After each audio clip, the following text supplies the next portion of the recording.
Hello and welcome to IMC Radio and Podcast. Today, we're exploring top news headlines for February 19, 2025.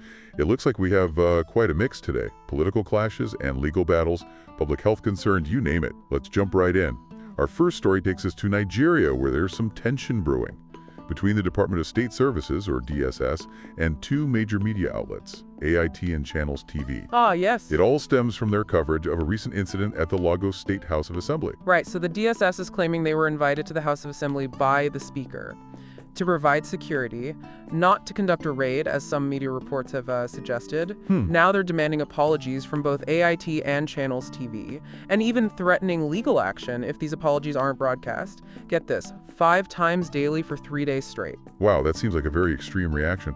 What are the potential consequences for these outlets if they refuse? Well, they could face legal charges, things like defamation or even sedition. You know, this whole situation really highlights the delicate balance between freedom of the press and the government's authority. It'll be interesting to see how this unfolds. Shifting gears to a different issue in Nigeria, there's been a bird flu outbreak in Plateau State. Well, that's not good. It's a serious concern, especially for the poultry industry. Absolutely. Avian influenza, or bird flu, is highly contagious, and it can have devastating consequences. This particular outbreak, sadly, resulted in the death of 300 birds on a single farm. That's a 100% mortality rate. That's alarming. To try and contain the spread, authorities have sealed off the affected farm. They're implementing strict biosecurity measures to prevent further spread. Hopefully they can get it under control. Okay, switching to a more political story. Former President Goodluck Jonathan has put forward a rather interesting proposal. Oh, really? He's suggesting that 2 buildings in Abuja be dedicated to showcasing pictures of leaders who have contributed to Nigeria's problems. Interesting. Activist Omoyele Sowore has voiced his support, and even added that he believes Jonathan himself should be included in this Hall of Shame. Wow. Do you think this proposal has any chance of actually being implemented? It's hard to say. There would likely be significant opposition from certain groups. Many would view it as divisive and potentially unfair. Yeah, I can see that. However, it does raise important questions about how we evaluate the legacies of leaders. Definitely a conversation starter for sure. Let's move on to some economic news. There's a major infrastructure project in the works in Cross River State, the Bakassi Deep Seaport. This project is estimated to cost around $3.5 billion. And get this, it'll be fully funded by investors without any loans. Really? That's impressive. So It's great to hear. It seems to signal strong investor confidence in the country's economic potential. Yeah, it definitely shows that they believe in the viability of this project. Frexim Bank is involved in the financing, and preliminary work has already begun. This port could potentially transform Cross River State into a major shipping hub. Now for a story on crime and justice. The Edo State House of Assembly has taken a strong stance against kidnapping. They've just approved a new law that imposes the death penalty for kidnapping offenses. Wow, they're really cracking down. The previous law only mandated life imprisonment, so this is a significant change. It really shows how concerned they are over the rise of kidnapping in the state. This new law sends a very clear message that the authorities are taking this crime seriously. It'll be interesting to see what kind of impact this has on the number of kidnappings. Our next story focuses on the Central Bank of Nigeria, or CBN, and their push for greater transparency in the banking sector. Okay. The CBN has issued a directive requiring all banks to publish details of dormant accounts and unclaimed balances online. Interesting. So what's the reasoning behind this move? Well, it's intended to combat fraud and money laundering, but also it could help reunite people with money they may have forgotten about. Oh, wow. So it's like finding lost treasure. Exactly. But what about data privacy? Publishing account information online seems risky. The CBN has addressed those concerns. They've specified that only limited information will be disclosed publicly, just the account name, type, bank, and branch. That makes sense. Our next story highlights the complexities of crime and community response. In a Lagos state, 3 suspected kidnappers were apprehended and beaten by residents after they allegedly attempted to abduct someone. Oh, wow. So the community took the law into their own hands. It really brings to light the issue of mob justice, which can be dangerous and unpredictable. Yeah, mob justice is never the answer. It's important to remember that everyone is entitled to due process and a fair trial. Exactly. This incident underscores the need for effective law enforcement and community policing strategies. We need strategies that can build trust and ensure the safety of all citizens. It's a reminder that addressing crime requires a multifaceted approach, one that involves both the authorities and the community. And finally, for our last story today, we'll turn our attention to the United States, where President Donald Trump has made a significant move at the Justice Department. Oh, what's happened? He's ordered the dismissal of all remaining U.S. attorneys who were appointed by the previous administration. So what's the reasoning behind that? Well, Trump has stated that he believes the Justice Department has become overly politicized. And this is a necessary step to clean house and restore confidence. I see. So he wants to make sure that justice is served fairly and impartially. Exactly.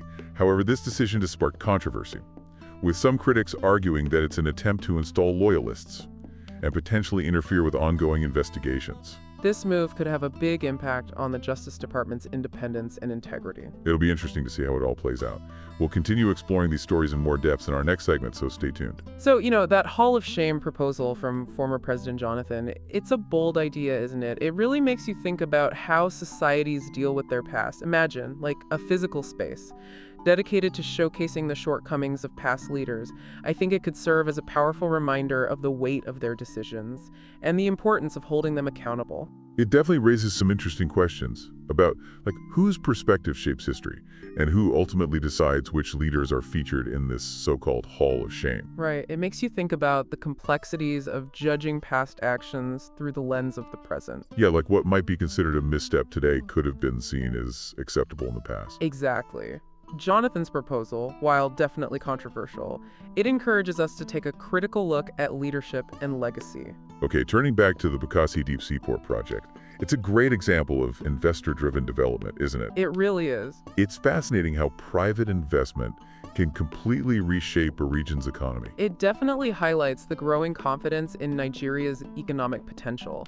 And remember, this project isn't just about infrastructure. It's about attracting foreign investment, creating jobs, and boosting trade. It could have a huge ripple effect on the entire region. Absolutely. The potential is immense. Now let's talk more about Edo State's decision to implement the death penalty for kidnapping. It's a controversial measure for sure. It is. It raises a lot of questions about capital punishment. Some people believe it's a just punishment for such a serious crime, while others argue that it's inhumane and doesn't actually deter crime. Yeah, and there's also the question of whether it disproportionately affects certain groups. It's a complex issue with no easy answers. Absolutely. It's a debate that goes far beyond Edo State. It touches on fundamental questions of justice and human rights. Okay, let's shift our focus back to the Central Bank of Nigeria's directive on dormant accounts. Transparency in the financial sector is so important. Couldn't agree more. This move by the CBN is a big step. It really is. It sheds light on these unclaimed funds, potentially reuniting people with their lost assets. Right, and it also aims to combat fraud and money laundering by increasing transparency. It's a proactive approach to creating a more accountable financial system. But how do they make sure they are protecting people's data? Well, the CBN has said they will only disclose limited information. That's good to hear. It's all about finding the right balance between transparency and privacy. Now, thinking back to that incident of mob justice in Lagos, it's a stark reminder of the dangers of taking the law into your own hands. It really is. Understandably, people get frustrated with crime, but resorting to violence only makes things worse. It undermines the rule of law, and innocent people can get hurt. Exactly. Everyone deserves a fair trial. Absolutely. We need to strengthen law enforcement and build trust between communities and the authorities. Well said. Okay, finally, let me go back to President Trump's decision to dismiss those U.S. attorneys. Right. It sparked a lot of concern about the politicization of the Justice Department. Yeah, the Justice Department should be independent and impartial. Critics worry that this move could undermine ongoing investigations. And it could erode public trust in the legal system. It definitely raises questions about whose interests are being served. This is a story we'll need to keep a close eye on. It's amazing, isn't it? All these stories from completely different parts of the world, but they all kind of touch on the same theme, that balance between power and accountability.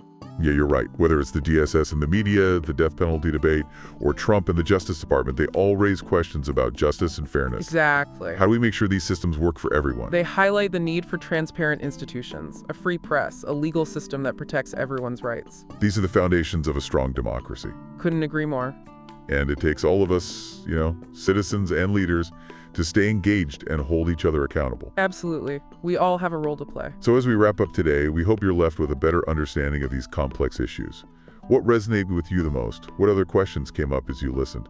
We encourage you to keep exploring these topics, keep asking questions, and keep engaging in these important conversations. Thank you for listening to today's top news headlines on IAMC Radio and podcast.